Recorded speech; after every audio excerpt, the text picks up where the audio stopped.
Hi, I'm Laura Fell, and welcome to my interview series talking mental health and creativity. This week, I'm joined by musician and actress Alison Sudol. Alison has had a vibrant musical career with her band Defined Frenzy before going on in 2018 to release two EPs under her own name, Moon and Moonlight, both on the record label that she co-founded as a way to release music that is supportive to the artist. Alison is also an actress, having starred in the Harry Potter prequel franchise Fantastic Beasts and the two-time Golden Globe-winning Amazon series Transparent. Currently, Alison is working on a new album set to be released later this year that I can't wait to hear. I hope you enjoy our conversation. I guess I wondered if you could if you felt comfortable saying a bit about kind of when you first started thinking about mental health, or kind of maybe realizing that there were issues that you were struggling with, and kind of what time in your life that happened. Yeah, so I think I was pretty late to realizing that maybe there were things going on with my mental health that were not ideal, and I say late because I see younger generations who are so much more fluent in their sort of emotional language, like saying, "Oh, I'm feeling anxious, or I'm feeling, feeling depressed or whatnot." I had a very sort of like dual life where I was trying really hard to keep a facade going that everything was great, and internally really deeply struggling. And when I was about 30, there were a few things that happened in my life that basically made the life that I knew completely defunct. My life basically exploded. Okay. And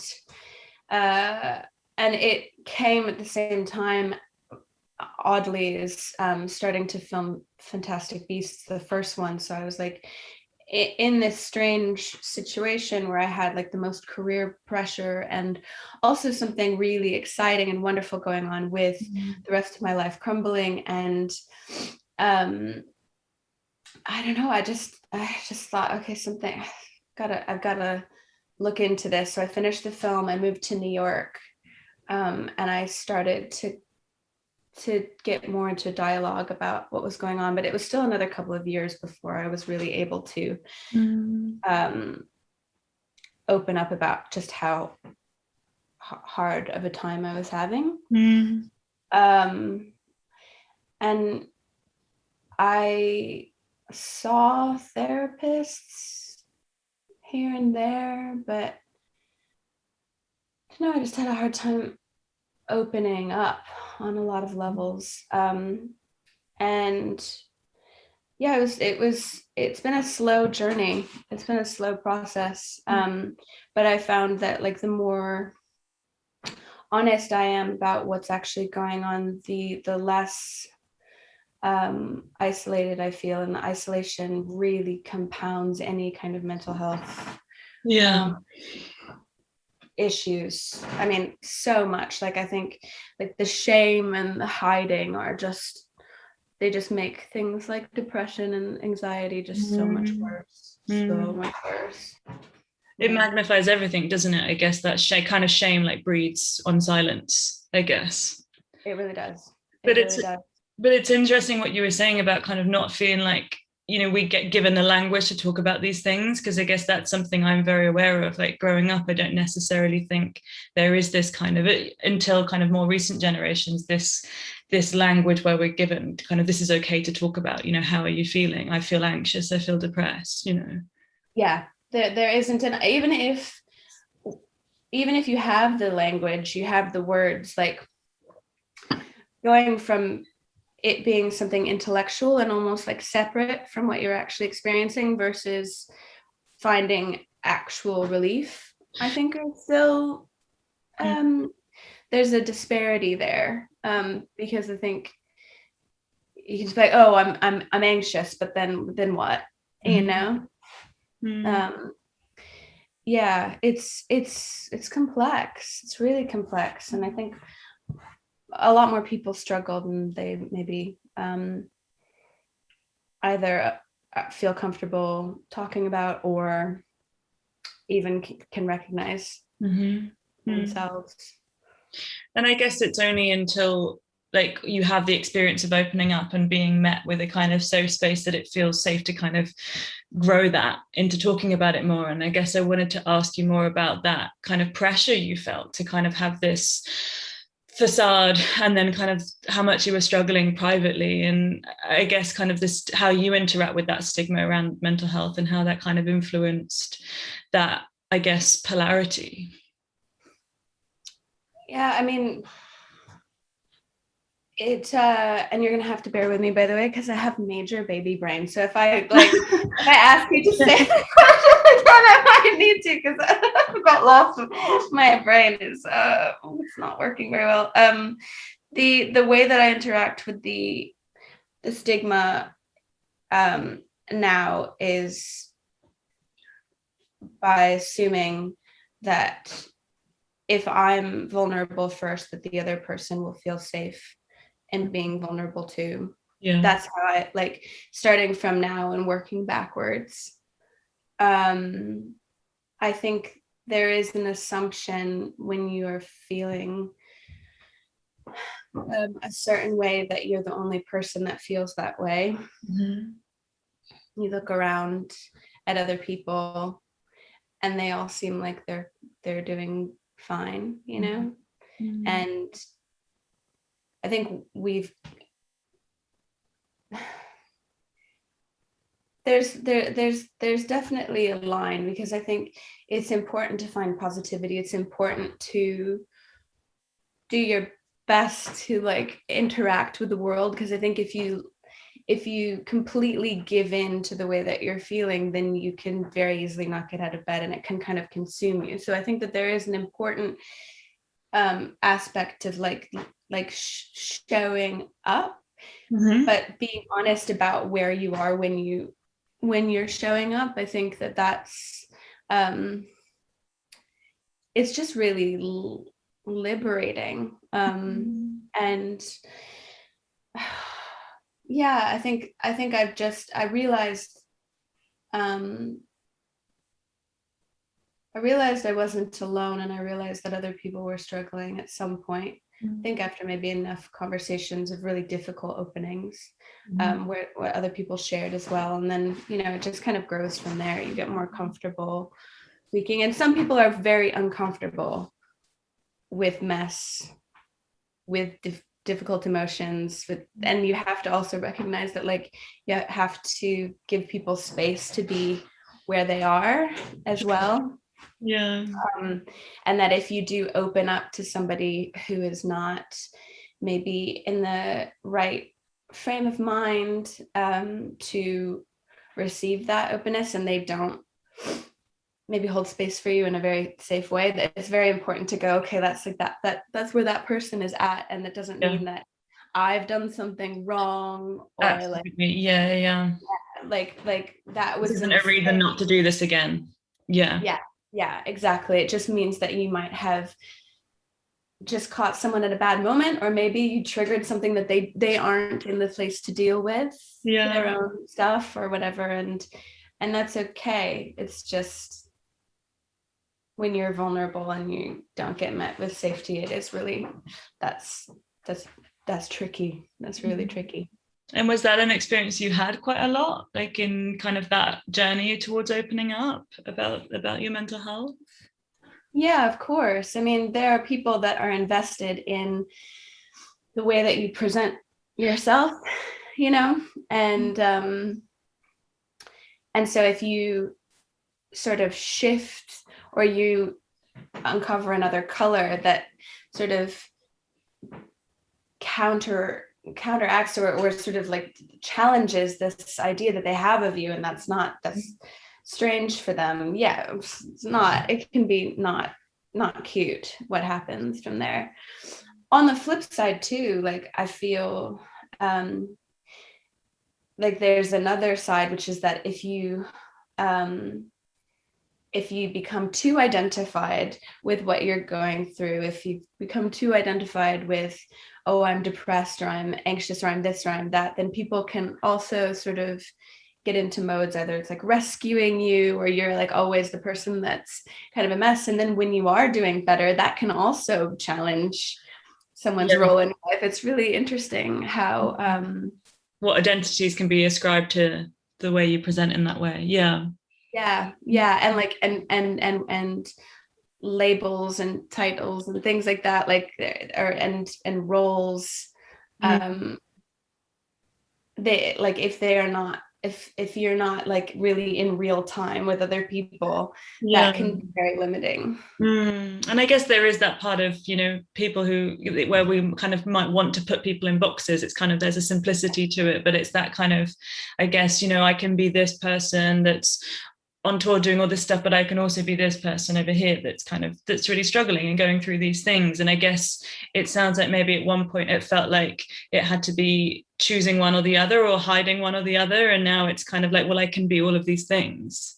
Yeah, like there are days when I'm actually just doing really well and everything's like I don't feel, I feel like I'm sort of getting on with life in a really lovely way. And then there are days that suck.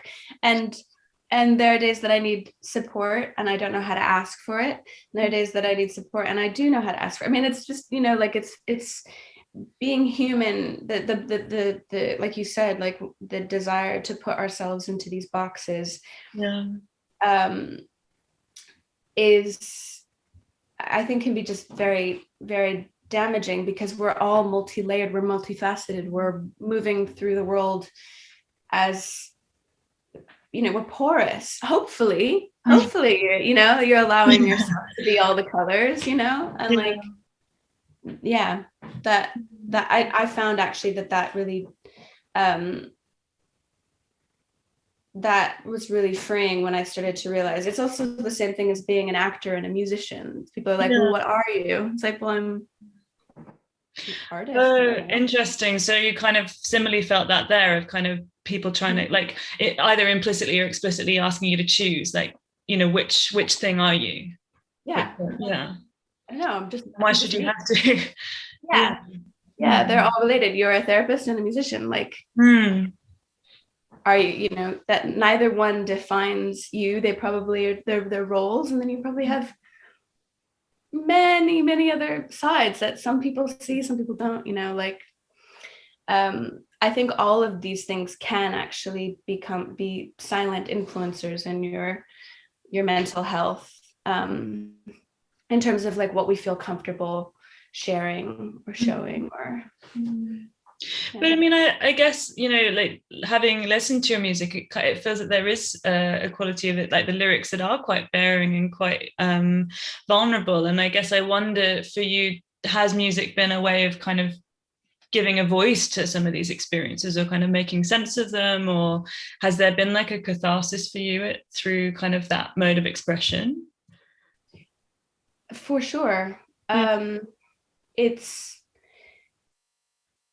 there's a sweet spot between the lows and the highs. But and I speak of this more in the past tense, because I think I'm creating from a different place. Yet there used to be this sweet spot, where I would be able to get my head just above water enough to be able to be creative, but still be very connected to what I had just come out of. When I'm really struggling, I can't create at all, not even remotely. And when I'm feeling too good, I don't really feel like sitting around with a guitar or piano. I feel like, you know, got you running around. But so there's this kind of middle stage where creation can happen for you. Yeah, and it used to be just very very specific, very narrow, and it's shifted because I think I have expanded my understanding of what I need to be creative. I think I've what I can write about. Um but yeah, I used to feel like I would have to go to the lowest lows, then like drag myself out by my bootstraps and then create about it. And as a result, like my music in my early career, I have a really hard time playing or listening to. Okay. Because of that association with how you kind of forced that kind of going there and then kind of spilling out about it. It's exhausting and so vulnerable without any tools to really handle the vulnerability. So I was just like a mess all the time, basically. Yeah. When did that change then, do you think, where like that vulnerability felt more kind of in your control and kind of there was more process around that in your music? Like with the recent EP, was there a shift there?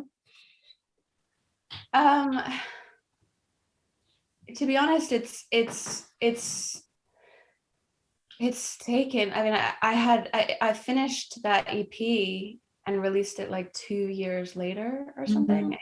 It was almost impossible for me to let that out into the world. So I don't think I was in that much of a healthier place with it. I did have a really great band in New York that I played with, and they plus a friend of mine invested in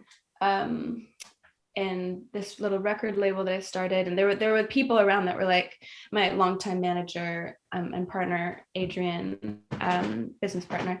She's been like extraordinary. So I had enough support to just sort of get, again, it's like just like to rise out of the like self-loathing and the doubt and the vulnerability. I don't actually think vulnerability is the right word, because I want to, like, vulnerability is something I want to say for a positive side of things, but the self-doubt and the fragility that I felt, I barely was able to conquer that, to let those EPs just get heard. This time around, I've made a record with some absolutely amazing people, who, how I met you, and Chris Hyson produced it, and Lloyd and Alex Haynes played on it, and Alex Kirkpatrick engineered, and we went to Wales and we just like made this album about loss and grief. And so I had gone through a loss not that long before, but I needed to create, and I think, I don't know if it's just being older or more confident, or I don't know, but like rather than seeing that vulnerability as like something that would eat me alive, I felt a huge strength and power in it. And I feel like that, I don't really know where that shift has come from. Maybe it's just, I don't know. But I want people to hear it, and I want to play live, and I want to share it, and I want to connect about it, and I want to talk about it, and which is very different, very different. It's such an interesting shift from that kind of hiding to kind of not just kind of feeling comfortable, but really wanting to talk. One of the things you said in that letter, you said, I spent most of my life kind of trying to hide the thing that now is the only thing I want to talk about, and I thought that was such a great way of summing it up, and it feels like maybe by kind of being more vulnerable and talking about these things, there's like a resilience to those feelings now. And it's like, this thing won't eat me alive. Actually, by talking about it, I can feel empowered and I can feel kind of strengthened. Yeah, absolutely. Resilience is such a beautiful word for it as well. Like you can find tremendous strength in realizing how resilient you are. It's like, and I don't know that, I don't know why I didn't recognize that I had that resilience, because I certainly, like, I did a lot of things despite being very scared to do them. So I suppose I have been resilient for a long time, but like the impact of that was there was always a fallback, whereas now I feel like there's maybe a fallout, sorry, not fallback. Whereas now I feel like the true resilience is like staying centered throughout the whole thing, rather than, I guess, like, I don't know, giving into like going out, being vulnerable, sharing, and then turning around and like attacking. Like it's just like trying to like remove that attack. That's like the true resilience. It's just like keeping things moving and fluid. Does that make any sense? Yeah, and I guess it's that shift of kind of like, I guess it's interacting with those feelings differently. So it's not like the anxious thoughts stop happening, but it's like you, instead of kind of going in on yourself about them and really attacking yourself, it's kind of like, okay, well, like, what do I need? Because this today's not a good day. Like, how do I look after myself? It feels like it's that shift in how we relate to the feeling or the thought pattern. True. Yeah, learning how to recognize the signs that you might be doing old familiar habits and going, okay, there you are again. Yeah. Oh, hi. Oh, hi, old friend. Here we are again. We're doing this thing. Okay, cool. I'm going to go take a bath, or I'm going to go for a walk, or I'm going to read something, or I'm going to call a friend, or yeah. It does sound really empowering, that experience with the record, and whenever it comes out I can't wait to hear it. But I guess it feels like it's really shifted. I mean, do you feel it's really shifted how you interact with the creativity and kind of creating? You said before, you kind of couldn't create when you were in those places, and it sounds like, it was almost the experience of that you had to do that. It was part of moving through it. You kind of felt like the need, it was kind of part of the process. Yeah, I mean, I think there are so many things that have shifted. They've shifted with this record, they've shifted with my life, they've shifted with my mindset. It's all related. I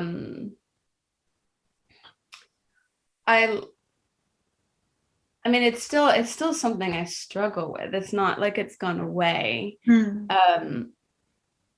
But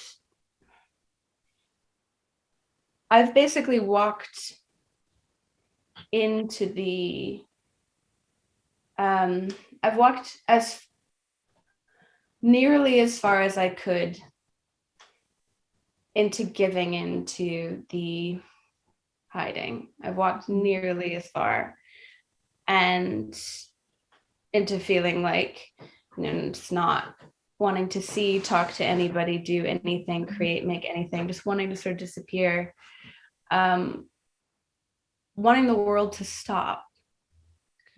Actually, weirdly, I wonder if COVID and this crazy state of the world that we've been in, this sort of global halt and upheaval and trauma that we've all gone through, I wonder in some ways if that's also influenced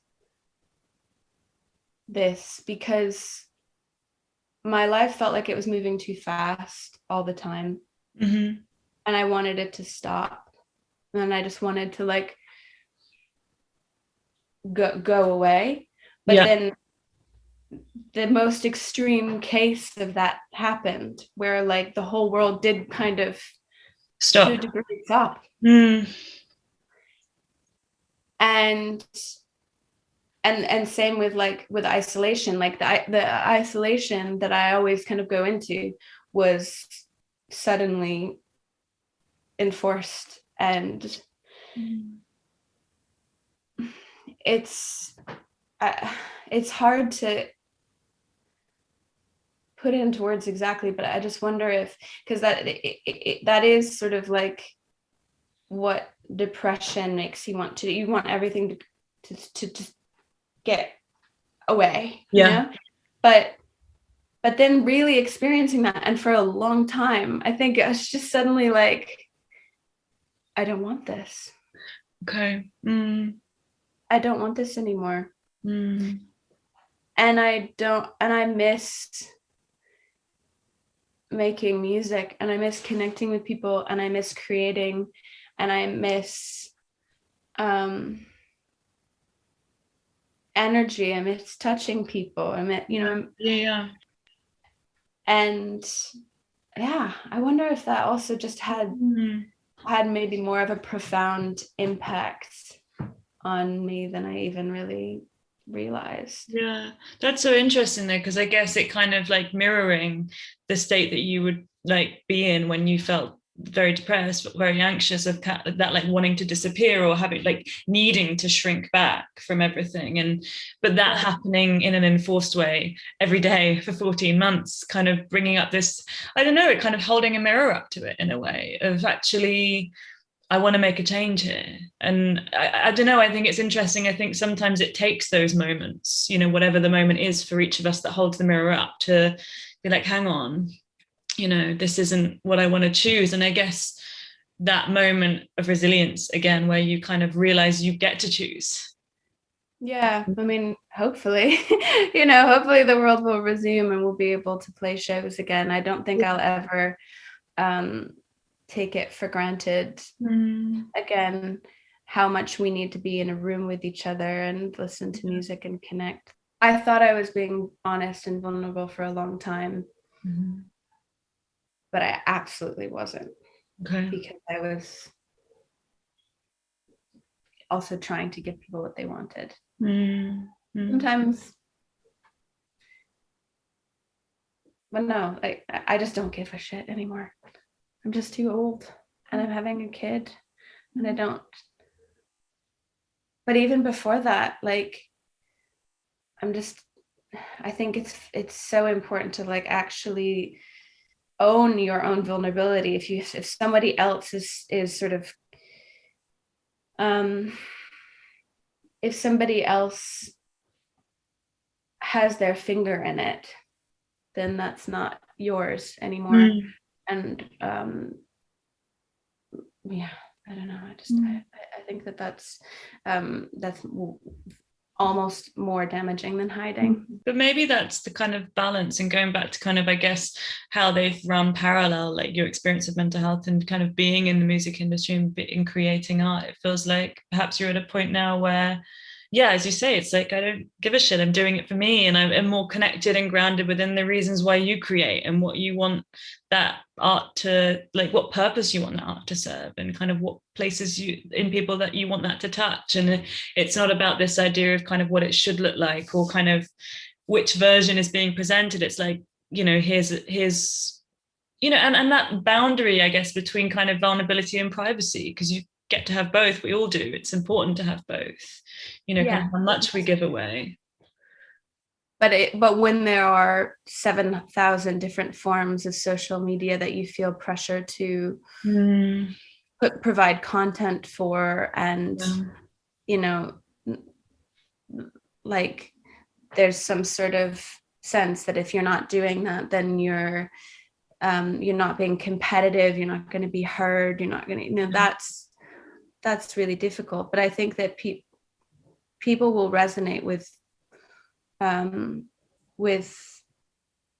real honesty, and they'll resonate. Like, it's better, I think, to nurture yourself, and then when you're ready to communicate, and that might be, you might just be like fluid with communicating, and that might be your way of processing, and that's brilliant, that's amazing. I like, hats off to anybody that can do that. But I think there's just like different weird pressures on us nowadays than there were even when I started out, just to like sort of give your soul over. And I think that as an artist, it's really important to have that privacy, to have that protected space where you can go and recover, where you can you know, where you can sort of cocoon and regenerate, so that you can come back into the world, especially if you are exposing things that are difficult for you. Like, yeah, I think it's very, very, very, very important to find that balance. It's also been an exceptionally difficult time, and there's nowhere to run, so everybody's had their own experience with it as well, I feel like. just because I've had a hard time, by the way. It's not just been a positive thing. Yeah, it's been brutal. I don't want to, and I've lost a person. I'm sorry to hear that. I mean, I think the world has. This is what we're coping with. But yeah, I don't want to say just that it's been like some kind of gift to have this space. It's been absolutely crap. Yeah, and I think also this third wave of lockdown has been particularly hard, hasn't it? Yeah, I think it's almost felt like the worst part of all of it in a weird way, even though it's kind of what people are painting as potentially the last leg of it. It's kind of that kind of, it's run, that those resources of kind of hope of like everything's going to be okay will run dry at that point. It's kind of like still, and it is hard to find that kind of, you've got to dig really deep to kind of find that energy to kind of get up again. And with monotony as well, it's kind of like rinse, eat, sleep, rinse, repeat. Here we go again, and yeah, I think it's important to acknowledge that the difficulty in that it's not just this kind of, I think, I don't know how you felt, but at the beginning of lockdown, I felt like there was all this kind of, I'm going to take this opportunity to do this album, or, do this project, or, and I thought, okay, that's great, if that works. But, also it's like, what about people that's like, this is so overwhelming, like, I'm going to just try and like shower today, or like get out of bed, and it's like making room for that too. I think there was a kind of pressure maybe on making use of the time on social media and stuff. And I think that, it's also been a hugely difficult time.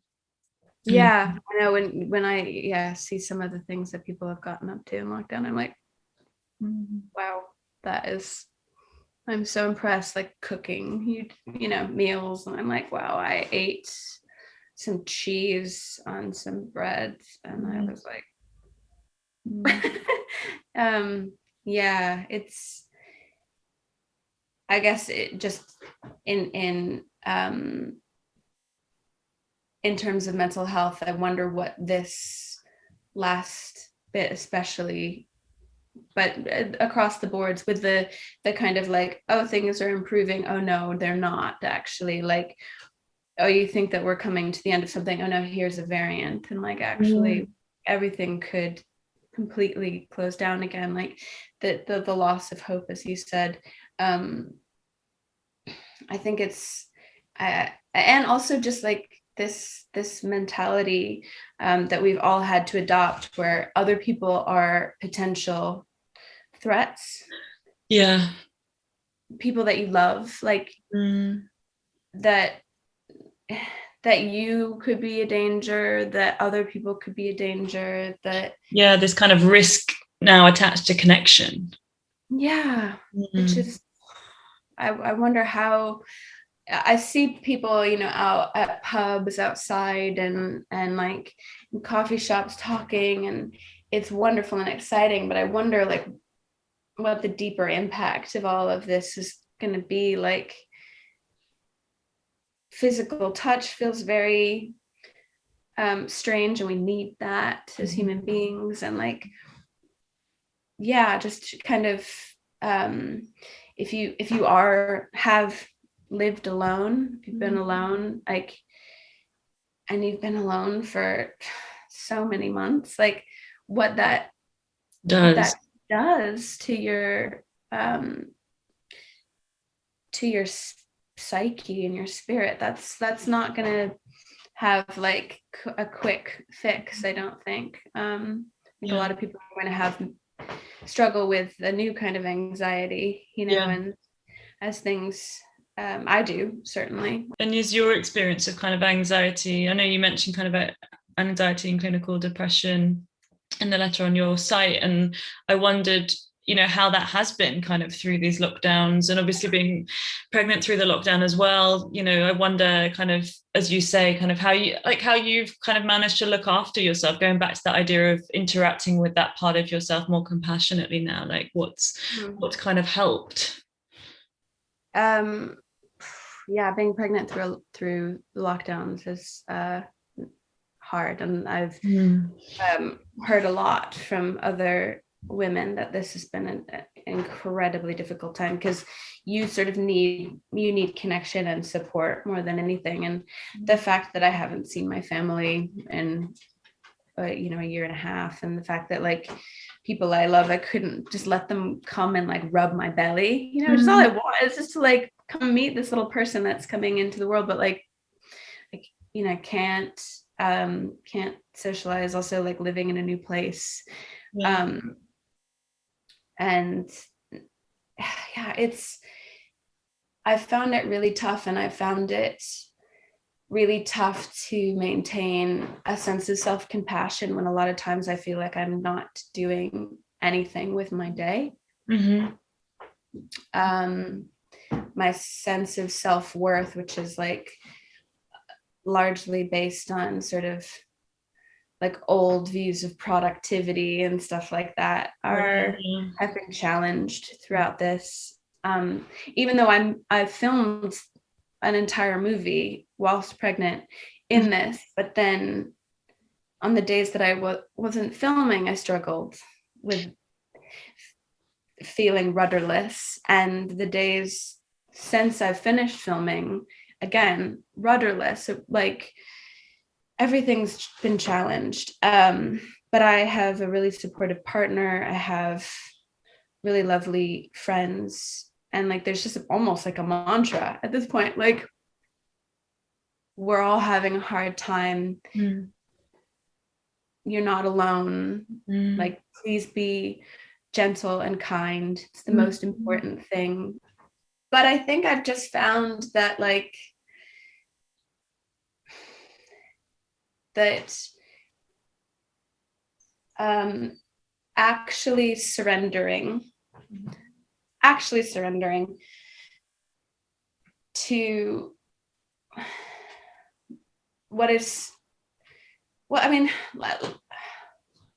life is unpredictable. Like this sense that we can control things is an illusion no matter what, right? And I think with our daily lives prior to COVID, you could kind of fool yourself into thinking that you're like the boss. Yeah. And actually COVID's shown us time and time again that like that we're not really, that there's stuff that's bigger than us. And that lack of control, that like extreme lack of control, I actually just finally just like let go and was like, okay, I'm just gonna go with this day by day. And it actually ultimately is just like being present with what is. Yeah. And that's weirdly been kind of one of the only things that has helped me ride these waves. It's just to be like, okay, cool. Meeting yourself where you're at and just accepting that. Yeah. Like can't get to the sea. Can't do something as simple as take a train and go to the sea. Can't do it. Not allowed. Okay. Like every single part of me yearning for the sea for months, but like no one can unless they already live by the sea. So one day you will. Yeah. It'll be great, like that kind of thing. I've found a daily practice and challenging, but yeah, that has been helpful. But I did want to ask you just a couple more questions, one of which was what your advice would be around people who are struggling and kind of, based on your own experience of kind of getting to that point of asking for help, which can be such a difficult thing. Yeah. And I guess also kind of what, you talked before about, your experience shifting with creating art, and you said, oh, maybe it's because I'm older. And I guess I wondered what advice you might give yourself, as a younger artist, kind of, and thinking about these expectations and kind of, the impact of the industry and kind of those demands on mental health. And yeah, I wondered about those two questions. In terms of if you're struggling, and you don't know what to do. I mean, there are lots of resources online. There's, if you live in the UK, there's therapy, isn't it? There's like low cost therapy.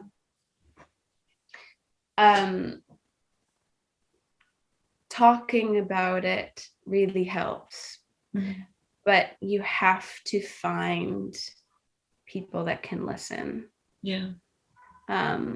And you might not find that right away. So try to be, as hard as it is, God, it's so hard to reach out when you are struggling. Yeah. Basically almost impossible. It can feel almost impossible. But I mean, the first step you can do is write it down. The first step you can do is write exactly what you're feeling down, because then you don't require anybody else as a first step. Because sometimes the overwhelm can be so paralyzing that just the act of writing, and even if you're writing, I don't even know what to write, this is so dumb, I hate this, I can't even write a sentence, like my spelling is crap, but then like get all of the flotsam and jetsam out of the way, just write, and then let yourself say the worst stuff. Don't be afraid. No one's going to read your journal. Let yourself say, write letters to people that you need to say things to that you'll never send, whatever it is that is like going to get it just out of your brain, eating your own brain. That's like as number one, as something you can do without requiring anybody else. But that is not the only, I would, that's like not the fix. You also we need each other. So try and open up conversations with people and see if you can connect with people, like find groups. There's groups online, there's, like, because the more you realize that you are absolutely not alone in this, and the more you can exchange energy with other people, I think the more perspective you can get. Definitely. So it becomes less of this like amorphous, impossible, paralyzing monster that's everywhere, to something that you can like take steps to deal with. And I say that as someone that has really struggled with these things, so I get how hard it is, but it really does help. Really does help. Also, move your body. Moving your body really helps. Like, put on a song. It doesn't matter if you feel like your limbs weigh like 7 tons and you have no coordination. Put on a song that you like, that makes you move, and move your body. Dance like crap. Dance like a total, person that hasn't been allowed to go out and dance with other humans like the rest of us. I mean, like, I've completely lost my sense of rhythm, plus having, baby. I'm just like, like, it's disaster. But it's so good to move, because when you move, that energy starts to dissipate. It stops being, again, so heavy. And it's usually the last thing that you think of when you're in that state, or at least for me. So no, that's really good advice. Around the conversation we've had today, kind of looking back, kind of when you were kind of starting out in music, kind of creating art, kind of what advice you would give about, I guess, that boundary between, like, having privacy and kind of being authentic, and expectations. Kind of what advice do you think you'd give yourself now, kind of being older and at the stage of your life you're at? When you're young and doesn't actually matter if you're young or not, but when you are a musician, it can be a really transitory life where you're like coming, going a lot, and you're not in one place. And it can be easy to like not put your energy into friendships and put the focus, this is for me at least, to because I was on major label, and I was like touring all over the place, and I didn't really communicate with the band or anything like that. So I think if you have given as much energy to your friendships as to your ambition, you're safeguarding yourself against